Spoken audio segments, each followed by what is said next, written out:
기도하시고 주일세 묵상 시작하겠습니다. 하나님 아버지 감사합니다. 오늘 우리에게 또 귀한 말씀의 시간을 주시면 감사합니다. 한국과 뉴욕에서 함께 말씀의 은혜를 사모하는 자들에게 하나님의 말씀을 주시고 그 말씀이 적용되게 하시고 말씀의 능력으로 살 수 있도록 주여 도와 주옵소서. 그렇게 하실 주님을 찬양합니다. 우리 구원하신 예수님의 이름으로 기도합니다. 아멘. 예, 저는 여러분과 함께 마태복음 9장 18절에서 22절 말씀을 보도록 하겠습니다. 마태복음 9장 18절에서 22절입니다. 마태복음 9장 18에서 22, 치유기도라는 주제로 말씀을 나누겠습니다. 치유기도라는 주제로.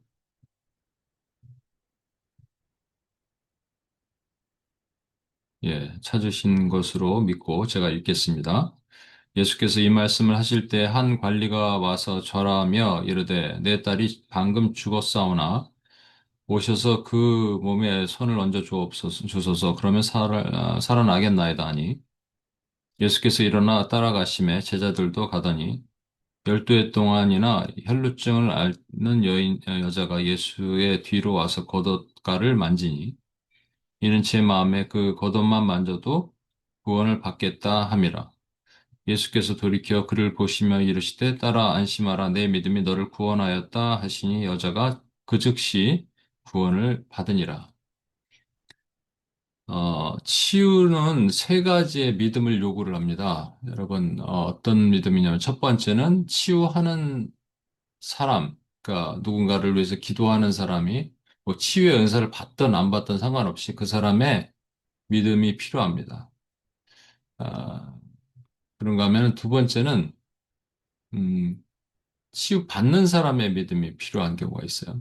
성경에 보면 그런 경우가 많이 있고, 어, 그러니까 받는 사람의 믿음 먼저 얘기하면은 소경 바디메오나 오늘 본문에 12의 혈루증 앓던 여인이나 또 예수님께 요청하는 뭐 회당장 야이로나 전부 치유받는 사람들의 믿음입니다. 이 믿음이 반드시 필요합니다. 그 두 번째는 치유를 해주는 사람의 믿음. 예를 들어서 성전 미문에 앉아있는 안진뱅이는 믿음이 없었어요. 그런데 그것을 바라본 베드로, 요한의 믿음이 있었단 말이죠. 그 믿음으로 그를 일으켰습니다. 세 번째는 치유를 해주기를 바라는 주변 사람들의 믿음. 중풍병자도 본인도 믿었는지 어떤지 모르겠지만 예수님은 그 친구들 또는 아들들, 그 주변, 이렇게 지붕을 뚫고 내려오는 중풍병자를, 지붕을 뚫고 내리는 사람들의 믿음을 보시고, 그들의 믿음을 보시고, 그 정도로 하는 걸 보시고, 그를 고쳐주셨다. 성경을 기록하고 있거든요. 여기서 이제 두 번째, 세 번째. 그러니까 치유를 해주는 사람과 그러니까 치유 기도를 하는 사람, 해준다는 그러니까 성령이 치유하시니까 말을 잘못했습니다. 치유 기도를 하는 사람들과 또 그것을 옆에서 주변에서 함께 기도하는 사람들이 함께 있을 땐 어떨까요? 엄청난 시너지가 있겠죠. 그러니까 통상 우리가 그랬습니다. 누군가 몸이 아프면 어떻게 합니까? 기도 요청을 하죠. 기도해 주세요. 이렇게 하고 기도 요청을 하고 본인도 기도하고 이렇게 하잖아요. 그죠? 그런데 이게 치유 기도를 그럼 왜 이렇게 주변에 기도 요청을 할까요? 누군가 몸이 아프면 왜 기도 요청을 할까요? 그러니까 마음이 편하고자 하는 걸까요? 이제 단톡방 같은 데서 보면 누가 아픕니다. 기도해 주세요. 그러면 기도합니다. 기도합니다 하는데 기도하겠죠? 근데 기도 안 하면서 기도합니다 하는 경우도 있어요. 사실은. 그 거짓말, 세상에서 제일 많이 하는 거짓말 중에 하나가 크리스찬들이 기도하겠습니다. 기도하겠습니다는 거짓말이 아니죠. 하겠습니다. 안 하면 그 의지의 문제인데 기도하고 있습니다 하는데 안 하면 진짜 이건 거짓말입니다. 근데 왜 그렇게 기도를 같이 해야 되느냐?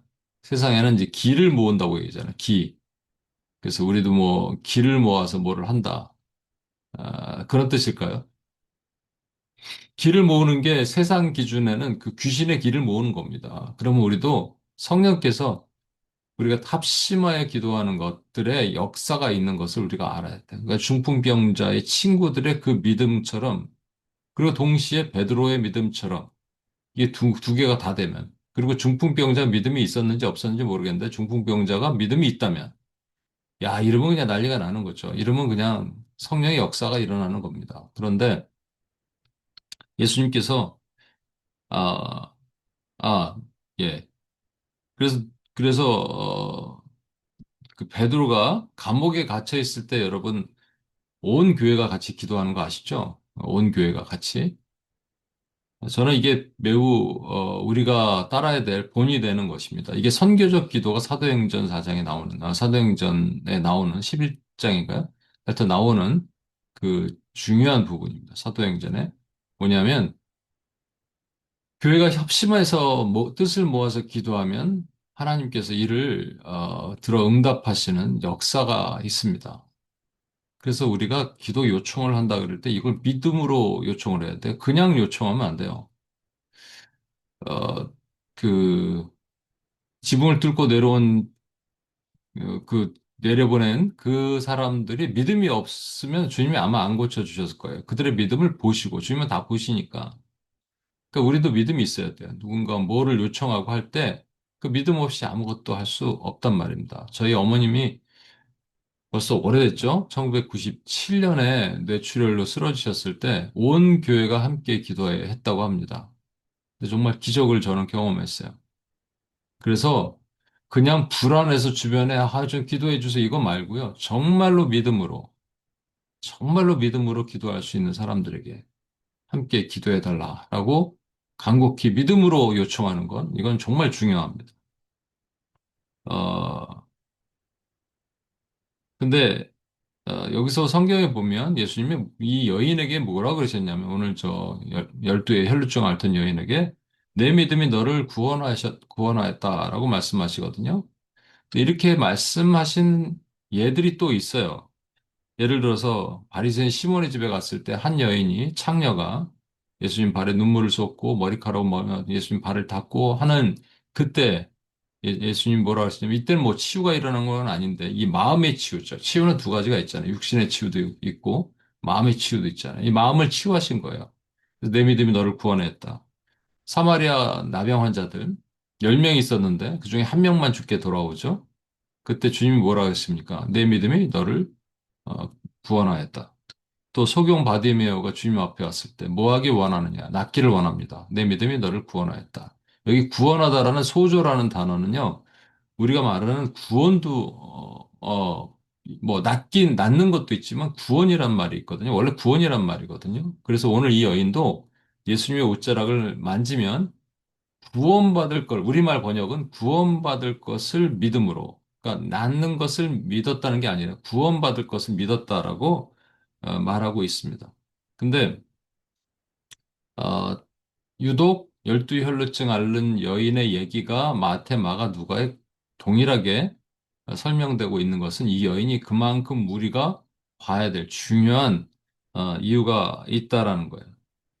예수님께서는 22절에 오늘 22절에 보면 따라 안심하라 내 믿음이 너를 구원하였느니라. 여기서는 이제 안심하라가 하나 더 들어가 있어요.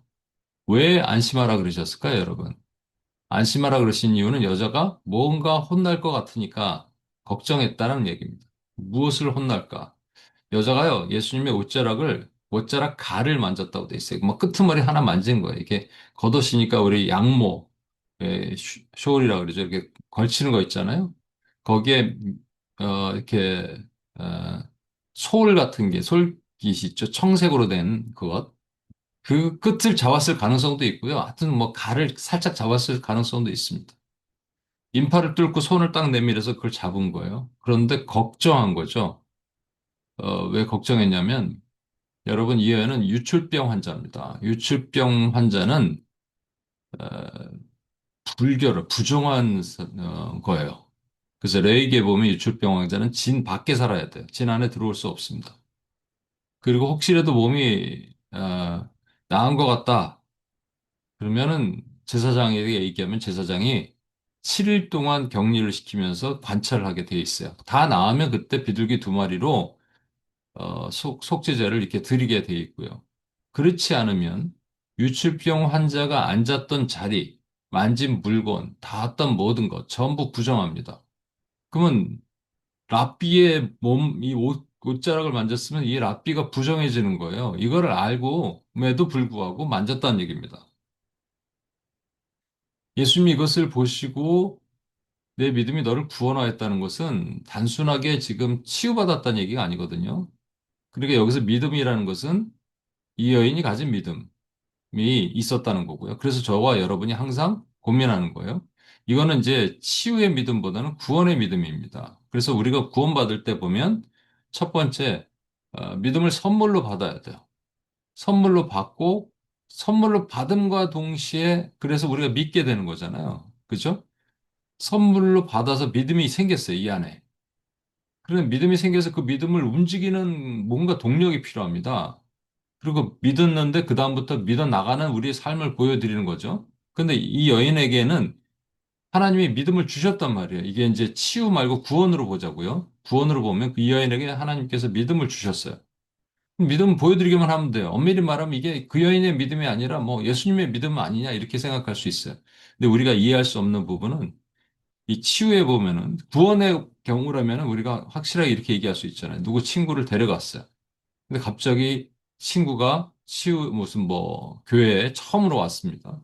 근데 오자마자 앉아서 막 눈물을 펑펑 흘리고 예수님을 믿게 되더라. 그러면 얼마나 좋아요, 여러분.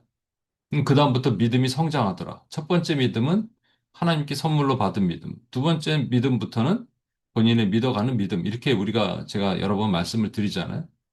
근데 그것을 오늘 치유로 이게 적용한다면 만약에 이 여인이 예수님의 옷자락을 잡으면 낫겠다, 아니 구원받겠다는 믿음을 가졌기 때문에 옷자락을 만졌거든요. 그러니까 이 믿음을 보시고 내 믿음이 너를 구원했다. 그러면 예수님이 다 줘놓고 여인은 아무것도 뭐 안 하고 예수님이 준 믿음으로 너는 구원받았다. 이렇게 얘기를 하신 거라고 우리가 또 생각하면 마음이 어렵죠. 헷갈리죠. 어, 여기서 그렇게 예수님께서 사실은 이 여인이 가졌던 믿음, 예수님이 옷자락만 만져도 구원받겠다. 내가 영생을 얻겠다는 믿음이에요. 그 사실 하나님이 주신 믿음이에요. 자랑치 못하게 하려고, 뭔가 행동으로 하게 하지 않으려고.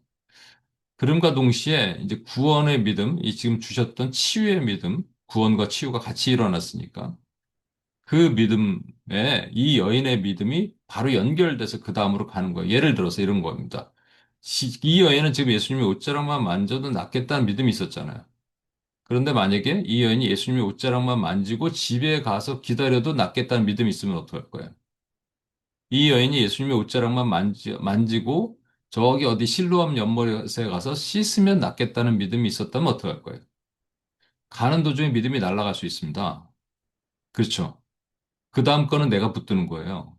예수님 이런 거 많이 말씀하시잖아요. 그 나아만 장군도 엘리사에게 왔을 때 연못에 가서 씻으라 그러잖아요. 이것 때문에 나아만 장군이 화가 나서 돌아가려 그러잖아요.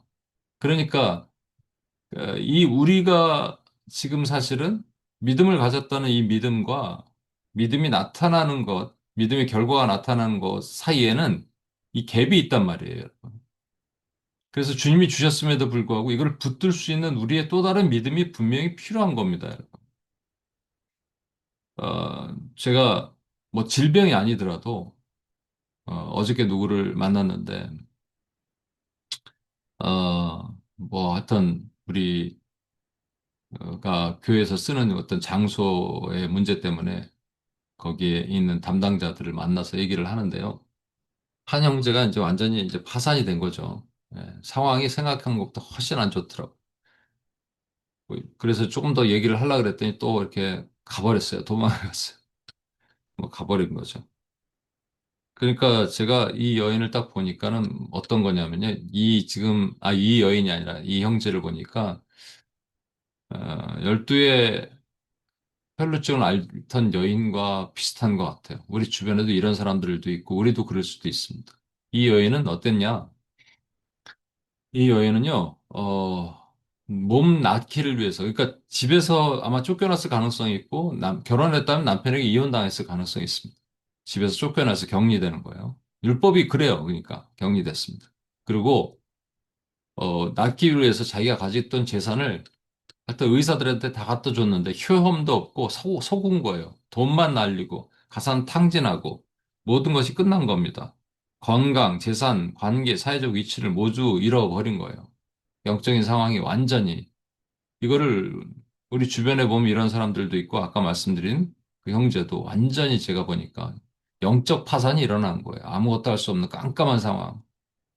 그때 두 종류로 나눠지죠. 예수님의 옷자락만 만지면 낫겠다라는 믿음을 갖는 것이나 아니면 성전 미문에 앉아있는 안진뱅이처럼 아무것도 못하는 거예요. 무기력으로. 예수님의 옷자락만 만지면 낫겠다라는 믿음이 있으면 그 믿음으로 일어나게 됩니다. 근데 그게 아니라면 하나님이 버리셨다면 끝이고 안 버리셨다면 주변에 베드로, 요한이 있어서 안전뱅이를 일으켜야 됩니다. 예배를 회복시켜야 된다고 생각들어요. 그래서 불쌍한 마음이 들었어요. 오늘 우리가 보는 이 여인의 상황은 다시 말씀드리면 예수님께서 지나가시는데 군중 속에서 삐짓고 들어가서 손을 뻗어서 예수님의 옷자락을 잡는 장면이 이 두 가지 큰 치유의 중간에 들어갑니다. 거라사 광인의 치유와 회당장 야이로의 치유. 예, 이 두 가지 사이에서 이 여인이 아주 독특한 하나님의 치유의 방법이 들어갑니다. 아까 말씀드린 대로 여자는 예수님의 옷자락만 만져도 낫겠다, 아니 구원받겠다라는 믿음이 있었기 때문에 옷자락을 만진 거란 말입니다. 그러면 이 믿음, 믿음이 쑥 들어오는 이 믿음을 가지면 우리에게도 치유가 임하는 걸 경험하실 수 있습니다. 누군가 구원을 위해서 기도할 때도 우리는 기도해 주는 사람, 치유를 위해서 기도하는 사람이라면 우리에게도 이 믿음이 쑥 들어와야 돼요. 그러니까 하나님이 주신 믿음이에요. 이게 들어오지 않으면 아무것도 안 되는 거예요. 근데 때로는 믿었다고 하는데 결과가 안 나타나는 경우가 있습니다. 그래서 믿음과 객기 사이를 구분할 수 있어야 됩니다. 객기, 예, reckless, recklessness. 뭔가 나는 믿음이라고 생각하는데 그냥 자기 마음이야. 예전에 제가 한번 말씀드렸던 것 같은데 일본 선교를 갔다가 한 형제가 돌아와서 직장을 다 관두고 일본을 가서 6개월간 무전 여행을 하겠다. 근데 저는 그때 이제 그 한국에 있다가 미국에 갔더니 뭐 사람들이 그런 말려달라고 막 난리가 난 거예요. 그래서 그 형제를 만나서 얘기를 들어보는데 아무것도 안 갖고 가겠다. 휴대폰도 안 갖고 가겠다. 그 속옷도 한 벌 갖고 가고 배너 이렇게 등에다 메고 자전거 타고 자전거는 어디냐 했더니 가서 자전거를 믿음으로 빌리겠다는 거죠. 아무에게나. 와, 이거는 믿음이야. 우리가 봐서는 객기처럼 보이잖아요. 그래서 처음에 말릴라 그랬는데 얘기 듣다가 성령님이 그런 마음 주시는 거예요. 만약에 이게 믿음이면 어떡할 거야? 그래서 제가 그랬습니다. 너무 좋은데 그러면 휴대폰만 가져가라. 왜냐면 어, 휴대폰이 없으면 우리가 같이 기도할 수 없으니까. 이 기도의 중요성을 얘기했거든요. 그래서 휴대폰을 가져가고 중간중간에 이제 기도 요청도 하고 해라.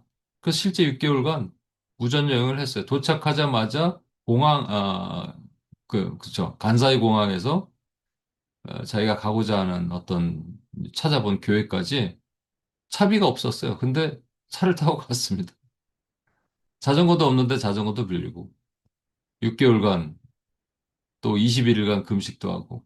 그러니까 분명히 하나님이 주신 믿음의 결과잖아요, 여러분. 그러면 객기는 뭐냐? 객기는 믿음이 아니라 흥분한 상태에서 나타나는 거예요. 객기는 시간이 지나면 반드시 꺼지게 되어 있습니다.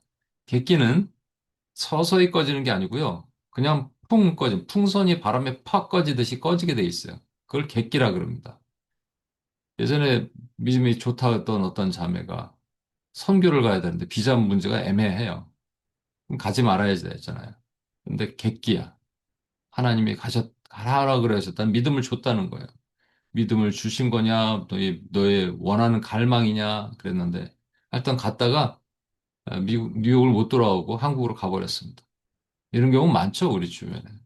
뭐, 그러니까 뭐가 막히면, 하나님이 하셨다는데 막히면, 그다음부터, 그래서 뭐냐, 물어보고 싶어. 또 물어볼 수는 없으니까. 그러니까 개인의 흥분, 그리고 금방 풍선이 터지듯 꺼지는 거. 근데 믿음이라면, 개인의 흥분이냐 믿음이냐는 건 처음엔 몰라요, 여러분. 근데 뭘로 알 수 있냐? 그 다음 결과까지 이 인터벌이 있단 말이에요. 이 인터벌을 붙들어 주시는 믿음을 우리가 붙드는 거예요. 이게 이제 하나님으로부터 오는 믿음을 붙들고 가는 겁니다.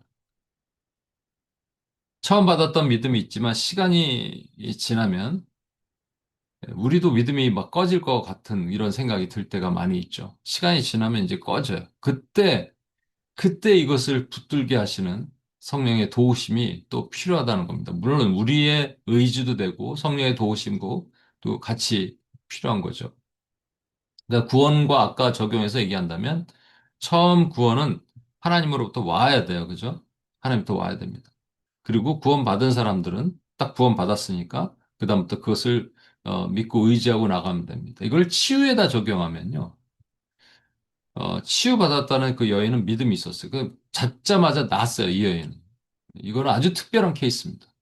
근데 예수님이 아닌 경우도 많잖아요. 수로보니까 여인 보세요. 자기 딸 고쳐달라고 그러니까 가라. 내 딸이 나았다. 근데 안 나았으면 어때? 집에 가면서 말이죠. 안 나았으면 어떡하지? 이런 걱정하고 갈 수도 있잖아요. 문둥병자 왔는데 대제사장에게 보이라. 아, 여기서 바로 치료하시면 좋잖아요. 근데 이제 그렇게 하다가 나은 걸 보고 한 명이 돌아오고 뭐 이런 것들 있잖아요. 우리 삶에서 이 후자의 경우가 훨씬 많지 않습니까? 그때 어떻게 하느냐? 그때 우리의 믿음이 또 필요한 거예요. 이때는 우리의 믿음을 보여드려야 돼. 하수기도라는 책이 있습니다. 그 책에서 한 미국의 유명한 치유자인데, 이제 치유하면서 사람들 자꾸 나오라 그러는 거는, 나와서 막 잡아뜨리고 이러는 거는 저는, 비성경적이라고 생각하는데, 요 케이스는, 야, 우리에게 좀 도전을 주는 게 있어서 말씀을 좀 드려요. 집회를 하는데 성령님의 마음을 주시더라는 거예요. 여기에, 한쪽 눈에, 병이 있는 사람이 있다. 그러면 나오라 그러라. 이렇게 갑자기 마음을 주시더라는 거예요. 그래서 한쪽 눈에 병이 있는 사람이 있습니까? 실명 위기에 있는 사람이 있습니까? 나오십시오. 그랬더니 한 여자가 나오더라는 거예요. 그러니까 안암이 생겨갖고 눈을 이제 뽑아야 되는 실명 위기에 처한 거죠. 근데 얘 확신하고 치유 집회가 있다고 하니까 이제 온 거예요. 아, 치유 집회라 그러진 않았던 것 같은데 하여튼 온 거죠. 만약에 저 같으면 어떻게 했을까? 어, 여기 지금 안암 성령님이 마음 주신 것 같은데 우리가 확신이 이제 없잖아요. 이것도 믿음이잖아요. 확신. 딱. 여기 지금 몸이 아픈 사람이 있다. 나오라 그래라. 근데 만약에 눈이 아픈 사람 있죠? 나오세요. 그랬는데, 안 일어나면 어떡해? 이게 우리의 믿음의 한계라니까요, 여러분. 이분과 저와의 차이는, 이분은, 그걸 믿음으로 그냥 선포를 해버린 거예요. 요 간증을 할까 말까 하다가, 이제 뉴욕에서 제가 한 교회에 6주간, 청년 집회를 한 적이 있습니다. 주일 오후마다. 이제 마지막 날이었어요. 마지막 날에 이렇게 같이 기도도 하고 기도를 좀 오래 했던 기억이 나는데 하다가 갑자기 제 마음 안에 성령님이 방뭐뭐라는 어떤 자매 이름이에요. 자매 이름을 떠오르게 하신 거예요. 그래서 이게 뭐지? 그냥 지나가려고 했는데 한 번 더. 그 제가 지금 여기 방뭐뭐라는 자매님 계십니까? 그렇게 하고 싶은 마음이 있었어요. 근데 안 했습니다. 왜냐니까 틀리면 어떻게 해? 그게 제 믿음의 한계죠. 틀리면 어떻게 해? 그래서 그냥 지나갔어요. 그러다가 이제 마지막에 끝날 때 몇 분들 이렇게 같이 기도하는 타임이 있었는데, 사실 제가 성령님 마음 주셔서 어떤 이름이 떠올라서 이 기도를 할까 하다가 그냥 안 하고 말겠습니다. 그리고 이제 끝냈어요. 그리고 다 끝났으니까 이제 저녁 먹으러 갔습니다. 마지막. 저녁 먹으러 갔는데 한 자매가 와서 아까 떠올랐던 그 자매님 이름이 뭡니까? 그런 거예요. 얘기 안 하려고 그랬어요. 아예 됐어요. 뭐, 제가 뭐 그냥 갑자기 떠올랐는데, 그래서 얘기 좀 해주면 안 되냐고 그래서 박모모라는 것 같았다. 잘 모르겠다. 제가 뭐, 저는 이렇게 막 그 신비주의 사람도 아니고 그러는데 갑자기 그게 너무 그래서 그런 생각이 들었다 그랬더니 깜짝 놀라는 거예요. 그 자매가 최근에 교회를 떠났던 자매래요. 근데 그 자매로 인해서 교회가 어려움이 있었고 또 그래서 그때 제가 마지막 강의할 때가 용서였거든요. 용서. 용서 얘기를 하는데 막 그 자매가 생각나서 많이 회개하고 자기가 울었다 그러는 거예요. 아, 제 마음이 어떤 마음이 들었을까요? 아, 얘기할 걸. 얘기하면은 나를 멋있게 봐줬을 텐데 이런 교만이 또 들어온 거죠. 그 교만을 아시고 하나님 막으셨던 것도 같아요. 뭔가 확신이 떠오르면 그죠? 믿음의 확신이 있으면 이것을 끝까지 붙들고 가는 그것이 또 필요한 거예요. 아까 그 치유를 했던 그 목사님 얘기로 다시 돌아가서 앞으로 나오라 그랬는데, 나온 다음에 이 목사님이 갑자기 또 성령님이 이런 마음을 주셨다는 거예요. 그러니까 성령님께서 말씀하신 대로만 움직여야 됩니다. 뭐라 하느냐면 여기를, 이게 얼마나 홀이 크겠어요? 여러 명이 모였겠죠. 그래서 여기 한 바퀴, 7바퀴를 돌아라. 7바퀴를 돌아라. 근데 예배당 한 바퀴 돌면 목사님 멈춰서 어떠세요? 이렇게 멈추게 하고, 그다음 또 한 바퀴 돌면 지금 어때요? 이렇게 계속 그래서 7바퀴를 이렇게 돌았다는 거예요. 아, 여기서 3명의 사람들의 어떤 태도의 변화를 제가 그냥 유추할 수 있습니다. 첫 번째는 그 여인이에요. 7바퀴 도는 여인. 왜냐하면 6바퀴째까지 아무 이상이 없었거든요. 그러니까 첫 번째, 두 번째, 세 번째까지는 막 돌면서 막 울면서 돌았겠죠. 주여. 그런데 네 번째, 다섯 번째 아무 이상이 없으니까 첫 번째는 아직은 그런데요. 두 번째는 야, 아직은 뭐 안 보이는데요. 뭐 이러다가 약간 실마의 희망을 가지고 그러다가 여섯 번째 안 보이는데요. 이렇게 했을 가능성이 있죠. 아, 그러면 두 번째 심경의 변화. 그 목사님. 믿음으로 분명히 성령이 말씀하시는 대로 했는데 다섯 번째, 여섯 번째까지 아무 이상이 없으면 이제 7번째까지 안 나오면은 자기는 이제 큰일 난 거예요. 얼굴 구겨지는 거예요. 체면 다 떨어지는 거죠. 세 번째 사람들, 그건 관중들, 보는 사람들입니다. 보는 사람들이 아무 치유가 일어나지 않자 그들조차도 이게 뭐 하는 거야? 라고 의심하고 저거 뭐 쇼하는 거 아니야? 저건 뭐 하는 거야? 뭐 둘이 짜고 치는 거 아니야? 뭐 이런 생각을 할 수도 있겠죠. 근데 여기 이 책에 의하면 목사님께서 이 여인이 돌 때마다 그렇게 기도합니다. 하나님, 제 믿음이 떨어지지 않게 해주십시오. 처음에 말씀하신 그 믿음을 떨어뜨리지 않게 하십시오. 풍선처럼 펑 꺼지면 객기예요, 여러분. 잘못 들은 거예요. 근데 그게 아니면 끝까지 붙드는 게 필요합니다. 성경에도 이런 얘기가 나오잖아요. 여리고성을 7바퀴 돌아요. 6바퀴째는 아무 일이 일어나지 않고 심지어 7바퀴째 6바퀴까지 아무 일이 일어나지 않습니다. 근데 아무도 불평하지 않아요. 여호수아의 하나님을 믿었던 거예요. 이게 믿음입니다. 엘리야가 다시 비가 오게 할 때 산꼭대기에서 사환 한 명 데리고 가서 뭐가 보이느냐? 첫 번째 기도하고 아무것도 안 보이는데요. 사환도 뛰어 올라갔다 내려왔다 막 그랬을 거예요. 처음에는 뭔가 기대하고 여섯 번째까지 아무 일도 일어나지 않으니까 이거 뭐 하는 거야? 이렇게 얘기했을 수도 있죠. 근데 엘리야는 그 믿음을 놓지 않은 거예요. 이 여인이 7번째밖에 돌았습니다. 그리고 뭐가 보이냐 그랬더니 안 보이는 대여 하려고 하다가 갑자기 뭐가 보이기 시작하는 거예요. 근데 소리를 지르기 시작합니다. 소리가 잘 보여요, 보여요. 어, 눈에 치유가 일어난 거예요. 안함이 떠나간다는 거예요. 여러분, 초자연적인 성령의 역사는 오늘날도 분명히 있습니다. 문제는 성령의 역사를 빙자하여 개인의 이익을 취하려는 자들이 있기 때문에 하나님 이것을 허락하지 않으시고, 그리고 이제 악령의 역사를, 성령의 역사를 흉내내는 자들이 있기 때문에 문제죠. 에, 치유는 믿음을 돌이키게 하거나 낙심자를 돌아오게 하거나 불신자를 일으키는데 분명히 필요합니다. 또 우리 안에 같이 모여서 아까 말씀드렸죠? 누군가 아픈 사람에서 같이 모여서 기도할 때 그 안에 분명히 불신자, 낙심자들, 믿음 없는 사람들도 있어요. 그 사람들의 믿음을 일으키기 위해서도 하나님은 치유의 역사를 오늘날도 일으키십니다. 치유가 목적이 아니에요. 목적은 따로 있어요. 치유가 목적이라면 크리스찬들은 한 명도 아픈 사람이 없어야 됩니다. 근데 우리 주변에 아픈 사람 많잖아요. 그게 뭐냐고요. 심지어는 암 환자도 우리 뉴욕에 계신 우리 집사님의 남편분, 장로님은 또 암으로. 그건 뭐예요? 그럼 죄인이에요? 그거 아니잖아요. 그러니까 그 치유하는 과정과 치유에도 목적이 있고 치유를 안 하셔도 하나님의 뜻이 있고 목적이 있는 거죠.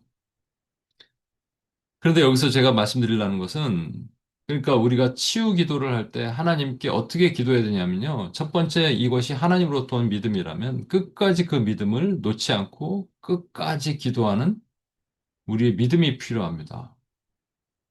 그래서 여러분 이렇게 기도하셔야 됩니다. 하나님은 이 영혼을 치유하십니다. 하셨습니다. 미리 뭐 하셨습니다로 기도해야 돼요.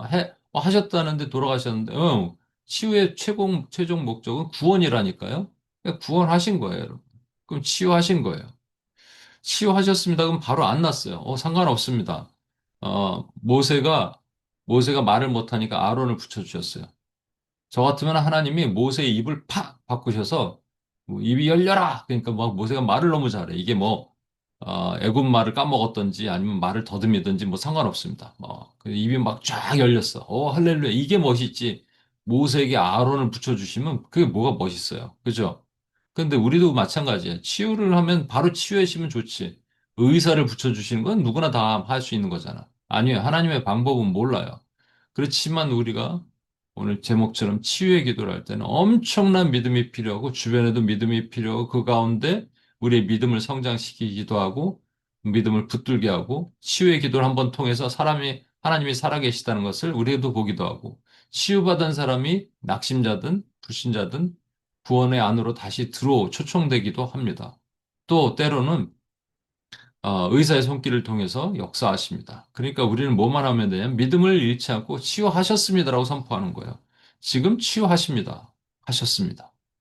그럼 하나님이 하시는 거예요. 믿음만 놓지 않으면 됩니다. 저도 누구를 위해서 기도를 할 때 이 벌써 걱정되는 것들이 나타나요. 와, 어떨 때는 뭐 1시간 이상 기도한 적도 있고 그 사람 앞에서 2시간 가까이 기도한 적도 있어요. 이게 걱정되는 게 목부터 아프고 어떡하지? 근데 어제 제가 어떤 쇼츠를 하나 봤는데 어떤 목사님이 음, 자기가 누구를 위해서 5시간을 기도하셨다는 거예요. 그 얘기 들으니까 이야, 5시간 동안 믿음이 꺼지지 않게 기도하신 겁니다, 여러분. 그죠? 이 5시간 동안 내려가는 기도를 하면 그거는 처음 시작이 객기인 거예요. 그러나 처음에 주신 게 믿음이라면 끝까지 가는데 5시간 만에 치유가 일어났더라. 그래서 다시 회개하고 다시 나가기로 했습니다. 우리 같이 한번 기도하고 주님 앞에 나가겠습니다.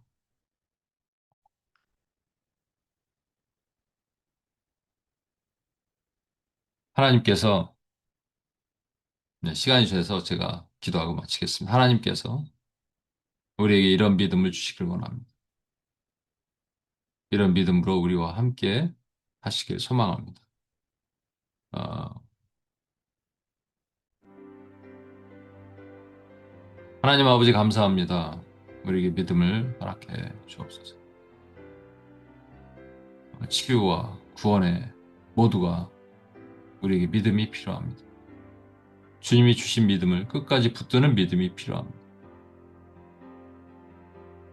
객기가 아니라 하나님이 주신 믿음이라면 그걸 끝까지 붙들고 흔들리지 않는 믿음이 우리에게 필요합니다. 그 믿음만 있으면 우리는 분명히 치유받습니다. 치유의 역사가 일어납니다. 주여 오늘도 그런 믿음을 우리에게 허락해 주옵소서. 우리 구원하신 예수님의 이름으로 기도합니다. 아멘.